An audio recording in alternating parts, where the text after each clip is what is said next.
আমি মনে করি আমাদের বাংলার প্রত্যেকটা ঘরে শিল্পী আছে, হয় পিঠা শিল্পী, না হয় রন্ধন শিল্পী, না হয় কারো শিল্পী। সেই কথাটি বলার জন্যই এই মেলা শুধু ঢাকায় নয়, 64 জেলায় আমরা আয়োজন করেছি।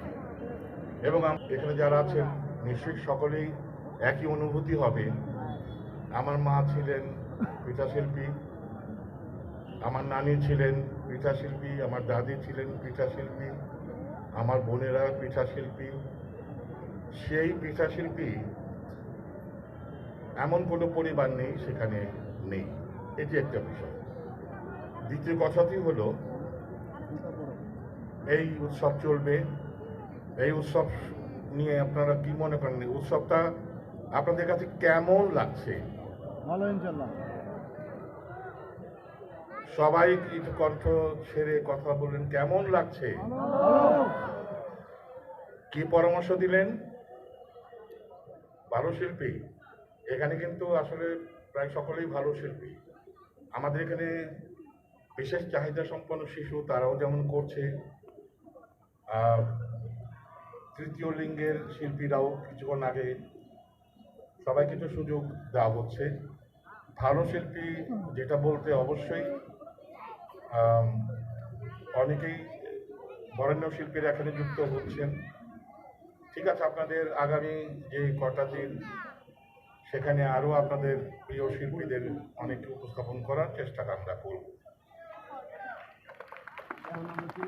এখন একটা ঘোষণা আপনারা বারবার শুনছেন, বসন্ত উৎসব 14ই ফেব্রুয়ারি। বসন্ত উৎসবের প্রায় 25টি নৃত্য দল, প্রায় 10 জন করে এক একটা দলের নৃত্যশিল্পী। আমরা বিকেল 3টায় রমনা পার্কে একটা সমাবেত দুটি নৃত্য হবে, আমরা যেটাকে বলছি বসন্ত নৃত্য। রমনা পার্কে প্রকৃতির মাঝখানে, সেখান থেকে একটা বসন্ত শোভাযাত্রা হবে, সব চলে আসবে আমাদের এই মাঠে। এই মাঠে এসেও আবার একসাথে এই প্রায় 250 নৃত্যশিল্পী একসাথে নৃত্য পরিবেশন করবে। তারপর এই মঞ্চে আমাদের আলোচনা সভা এবং সাংস্কৃতিক অনুষ্ঠান হবে। সেই দিন আপনাদেরকে টিকিট কাটতে হবে। না না, আচ্ছা, টিকিট কাটতে হবে না, একটা যদি শর্ত পূরণ করেন। সবাইকে নারী যারা বসন্তের শাড়ি এবং বসন্তের শাড়ির সঙ্গে বসন্তের যে রিংটা নিয়ে আসো তো আমার কাছে, ফুলের ফুলের। মৌলি যদি একটু আসো। মৌলি, আচ্ছা, আমাদের সংস্কৃতিতে এটা কখন প্রবেশ করেছে আমি জানি না, কিন্তু তরুণরা কিন্তু এই জিনিসটা আমাদের সংস্কৃতিতে নিয়ে এসেছে। যারা এনেছে, আমার মনে হয় 10, 15, 20, 25 বছরের মধ্যেই এটা কিন্তু আগে ছিল না। তো যারা এটা আমাদের সংস্কৃতিকে যুক্ত করেছে তাদের জন্য জোর একটি করতালি। এবং আপনারা জানেন, অনেকে দেখছি আজকে থেকে 7 দিন আগে থেকেই এইটা পরিধান করতে শুরু করছে। আসলে বসন্ত 14 তারিখ পর্যন্ত অপেক্ষা করতে আর ভালো লাগছে না। এইটাও একটা আনন্দের জিনিস। ছেলেরা, আপনাদের হাতে একটু ফুল রাখতে হবে, তবেই আমরা এই অনুষ্ঠানে দর্শক হতে পারবো। এটা কি খুব বড় জিনিস? ওই দিন আমরা বসন্তের পাঞ্জাবি পায়জামা পরবো, বসন্তের শাড়ি পরবো, আর এই ফুল ব্যবহার করব। এরপরে আপনাদের প্রিয় শিল্পকলা একাডেমির সুবর্ণ জয়ন্তী, 50 বছর, মাননীয় প্রধানমন্ত্রী উদ্বোধন করবেন। সেদিন থেকে এখানে এই যে স্টলগুলি, তখন আর পিঠা থাকবে না। আমরা এই প্রথমবারের মতো আমরা করছি আর্ট মার্কেট, শিল্প বাজার। প্রত্যেকটা স্টলে এমন শিল্পিত জিনিসপত্র বিক্রি হবে যেটা আমি ঘরে নিলে পরেই মনে হবে যে আমি একটা আর্ট ওয়ার্ক আমার ঘরে নিলাম। এই আন্দোলনটা সফল করতে হলে আপনাদের সকলের স্বতঃস্ফূর্ত অংশগ্রহণ প্রয়োজন হবে। এই শিল্প বাজার বা আর্ট মার্কেট এটি চলবে 6ই মার্চ পর্যন্ত। এর মধ্যে আবার 21শে ফেব্রুয়ারি রয়েছে। 23শে ফেব্রুয়ারি থেকে আমাদের শিশু কিশোর যুব সাংস্কৃতিক নাট্য উৎসব, এখানে 64 জেলা থেকে শিল্পীরা আসবে। অসাধারণ শিশুদের সব পারফরমেন্স আপনারা দেখতে পাবেন।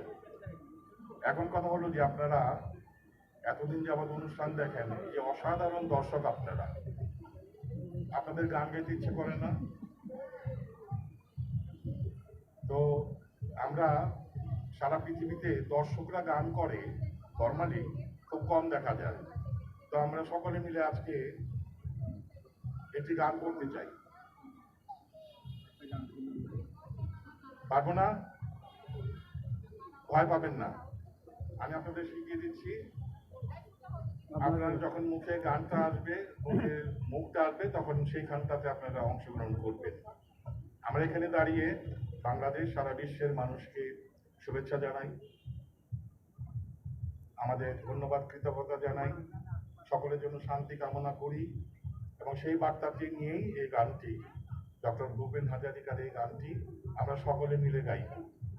যখন মুখটা ফিরে আসবে তখন সকলেই গলা ছেড়ে গান করবেন। তো আজ তখন বলতে পারবো শুধুমাত্র পিঠা শিল্পী, রন্ধন শিল্পী অথবা কারু শিল্পী নয়, সঙ্গীত শিল্পীও প্রত্যেক ঘরে ঘরে আছে। গান গায় না এমন কোনো পরিবার আছে? হতে পারে না।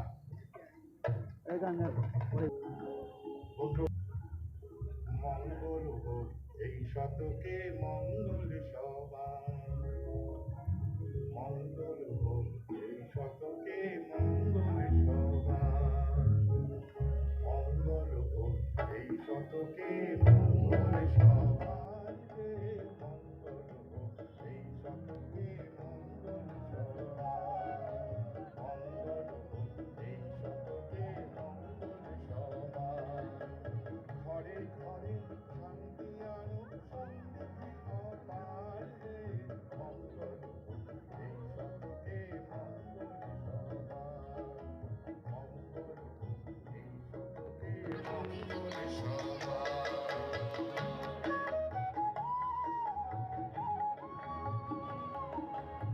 শিশুরা যদি মঞ্চে আসতে চায়, ওদেরকে পাঠিয়ে দিতে পারে।